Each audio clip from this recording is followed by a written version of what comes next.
Hi friends, good health లోపల good diet healthy తినరా మైమరచి, తినరా మైమరచి. శక్తి మీర పనిచేసే కొత్తిమీర తెలియని వాళ్ళు ఎవరైనా ఉంటారు? కొత్తిమీర ఎలా వస్తుంది? వాటి విత్తనాలను ఏమంటారు? ధనియాలు అంటారు కదా. ఈ కొత్తిమీరను వివిధ ప్రాంతాల్లో వివిధ రకాలుగా పిలుస్తారు మిత్రమా. ఏంటిదంటే డచ్లో కెతొంబర్ అని, మలయాళంలో కెతుంబర్ అని, అమెరికాలో సిలియాంట్రో అని, దక్షిణాదిలో ఉత్తంపరి అని, కుస్తుంబరి అని కూడా అంటారు. తెలుగులో కొత్తమల్లి అనటం కూడా ఉన్నది మిత్రమా. అయితే ముదిరిన కొత్తిమీర మొక్క వేళ్ళ కొనలను మెలితిరిగి పిలక కొత్తములా కనిపిస్తాయి. కొత్తెము అంటే కొన, మెలితిరిగినదని అర్థం. ఈరము అంటే పొద. కొత్తెము ప్లస్ ఈరము = కొత్తిమీర అయ్యి ఉండవచ్చును అని మనం అనుకుంటున్నాం. అందరు కూడా వీక్షిస్తున్నారు. అందుకే దాని కొత్తిమీర అని పేరు వచ్చిందేమో మిత్రమే. అయితే కొత్తిమీర పరిమళ ద్రవ్యం, ఔషధ గుణాలతో పాటు ప్రాణవాయువును శుద్ధి చేసే పర్యావరణ పరిరక్షణకు కూడా ఉపయోగపడుతుంది. ఒక గాజు గ్లాసులో నీళ్లు పోసి వేళ్ళతో సహా కొత్తిమీర ముక్కల కట్టని అందులో ఉంచితే రోజంతా గదిలో ఉన్నటువంటి దుర్వాసన పోయి డియోడ్రెంట్గా కూడా పనిచేస్తుంది. అంటే రూమ్ ప్రెషర్గా కూడా ఎయిర్ ప్రెషర్గా కూడా పనిచేస్తుంది అన్నమాట. ఇంట్లో దోమలు ఈగలు ఏమన్నా ఉంటే, దుర్వాసన ఉంటే కూడా పోతుంది. అలా కూడా మనం ఉపయోగించుకోవచ్చు. సరే, ఇక చాలామంది కొత్తిమీర పరిమళము దాని ఆకుల్లో ఉన్నది అని అనుకుంటారు, కానీ వేళ్ళలోనే ఎక్కువగా ఉంటుంది. మన తెలుగు వాళ్ళం ఎక్కువ మట్టుకు ఏ కారణం చేతనో ఏమో వేళ్ళను పారేసి ఆకులను మాత్రమే వంటల్లోనూ పచ్చళ్ళలోనూ వాడుకుంటూ ఉంటారు. కానీ థాయిలాండ్లో వంటకాల్లో కొత్తిమీర వేళ్ళనే ఎక్కువ వాడతారు. లేత కొత్తిమీర వేళ్ళని శుభ్రపరిచి ఆకులతో సహా నూరి పచ్చడి చేసుకోవచ్చు. ఎక్కువ ఆరోగ్యదాయకంగా కూడా హెల్తీగా కూడా ఉంటుంది.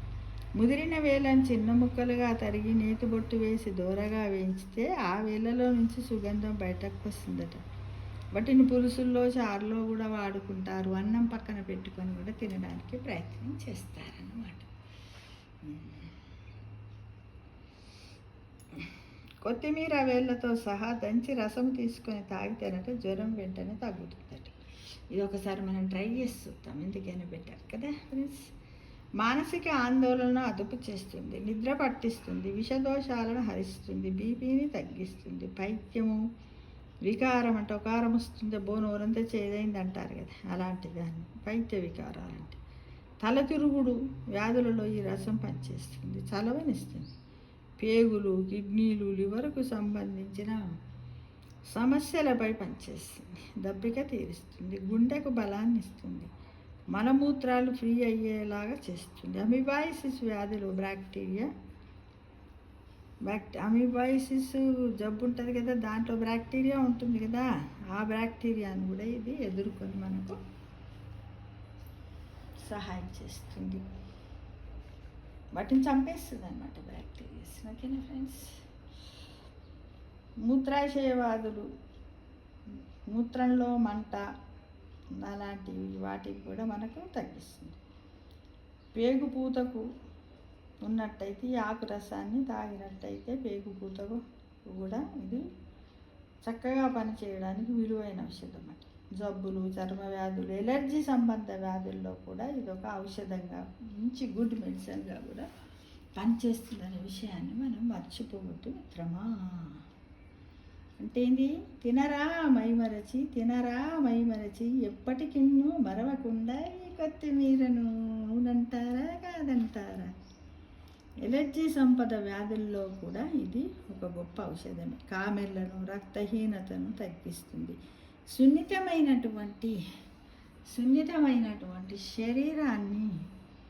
సున్నితమైన శరీరతత్వం ఉన్నవారికి కొత్తిమీర మంచి నేస్తం, అంటే మంచి గుడ్ ఫ్రెండ్ అన్నమాట. కండ్ల మంటలు, కళ్ళు ఎర్రబడటము, తలనొప్పి, తలలో వేడి కూడా తగ్గుతుందట. తరచు నోటిపూత, పగుళ్ళలోంచి నెత్తురు కారడం లాంటి వ్యాధులు వచ్చేవారు కొత్తిమీర ఆకుల రసాన్ని తేనె కలిపి తాగితే నోటిపూత, పేగుపూత, అరికాళ్ళ మంటలు, గుండెల్లో మంటగా ఉండటం అన్నీ కూడా తగ్గుతాయట. సాలాడు, సూపు లాంటి పేర్లతో తయారు చేసుకునే సాసేజీ వంటకాల్లో కొత్తిమీర, ధనియాల పొడి తగినంత చేర్చుకుంటే ఆ వంటకము ఆరోగ్యకరంగా ఉంటుంది.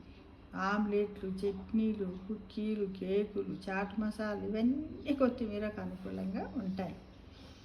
మనకు కూడా తెలుసు, మనం అప్పుడప్పుడు చాట్ తింటాం కదా, చాట్లో తప్పకుండా పైన పచ్చిదాన్ని చల్లుతూ ఉంటారు, మనం తింటాం బాగా కదా.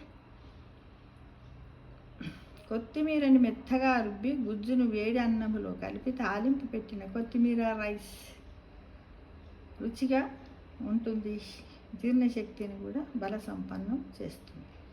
బిర్యానీ, ఫ్రైడ్ రైస్ల కన్నా మేలైనది ఇది కొత్తిమీర రైస్.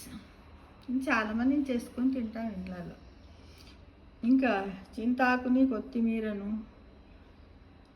ఎండించి వాటిని సమానమైన తూకంతో ధనియాలు, ఇతర సుగంధ ద్రవ్యాలను వేగించి కలిపి నూరిన కారం పొడి కూడా ఇడ్లీల పైన, దాంట్లో కొన్ని మిరియాలు వేయాలి, జీలకర్ర ఇవన్నీ వేసి మనము వేయించి కారపొడి కొట్టినట్టయితే ఇడ్లీలు, దోశలు, చపాతీలు దాంట్లో కొంచెము బట్టర్ కానీ నెయ్యి కానీ కలుపుకొని తింటే చాలా టేస్టీగా ఉంటుంది మిత్రం.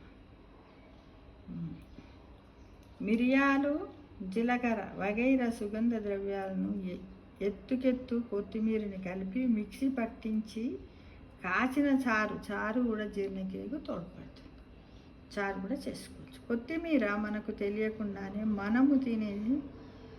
మనము తినే సీసము, పాదరసము లాంటి కఠిన ఖనిజ విషాలను శరీరంలోంచి బయటకు నెట్టడానికి దోహదం చేస్తుంది.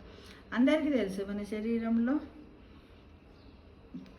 ఉంటుంది కదా మనకు సీసం, పాదరసం అలాంటివి అని కొంచెం బాడీలో ఉంటుంది, దాన్ని కూడా బయటకు తోసేస్తుంది ఒకవేళ ఏమాత్రం ఎక్కువైనా కూడా.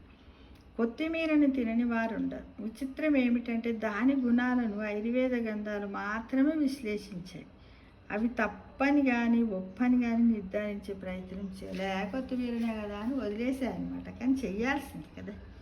కొత్తిమీర పైన ఆధునిక పరిశోధనలు కూడా కొత్త పరిశోధన విశేషాలు ప్రకటించినవి తక్కువని.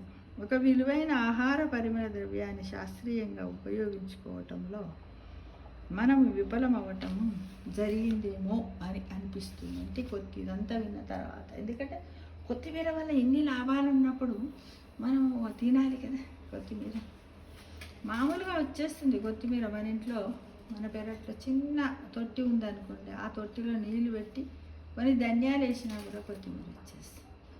దానికి ఏమీ అవసరం లేదు. రోజు టీ తాగితే ఆ టీ పొడో లేకపోతే బియ్యం గడిగిన నీళ్ళు పోసినాం అనుకోండి, చాలా పెద్ద గుణ వస్తుంది మిత్రం.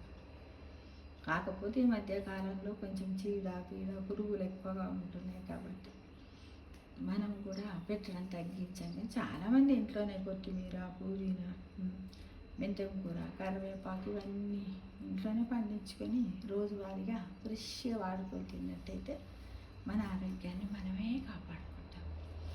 ఇది అన్నమాట మన హెల్దీ డైట్. అంటే ప్రతిదీ కూడా మన హెల్దీ డైటే, కానీ దాన్ని మనం ఈజీగా తీసేస్తాం. కానీ వారంలో కనీసం ఒకసారైనా తినడానికి ప్రయత్నించాలి. అన్ని చిన్న పిల్లలకి పెట్టవచ్చు, మనం తినొచ్చు, అందరం తినొచ్చు. అంటే మనసుంటే వారం ఉండకపోతే అంతే కదా. ఆరోగ్యమే మహాభాగ్యం. తినరా మైమరచి, తినరా మైమరచి కొత్తిమీరను పూరియండ్రు తప్పకుండా తిందామని ఆశిస్తున్నా. ఆరోగ్యమే మహా